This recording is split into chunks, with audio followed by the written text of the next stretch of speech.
এছাড়াও শ্রীলঙ্কা জাতীয় সঙ্গীত তারই লেখা। তিনি পরলোক গমন করেন 1941 খ্রিস্টাব্দের 7ই আগস্ট। তিনি আমাদের কাছে অমর, তিনি আমাদের চিরকালীন গর্ব। কবিগুরু রবীন্দ্রনাথ ঠাকুর। নমস্কার। বাহ, খুব ভালো হয়েছে, ভালো।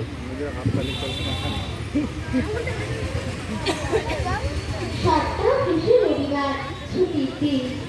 আমরা ছোট বড় সকলেই ওই দিনটার অপেক্ষায় থাকি।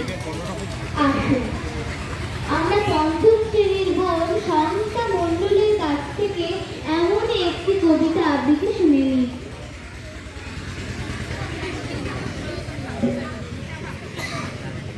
নমস্কার। বিশ্বকবি রবীন্দ্রনাথ ঠাকুরের লেখা কবিতা রবিবার। সোমঙ্গল ঘুম এরা সব আসে তাড়াতাড়ি, এদের ঘরে আছে বুঝি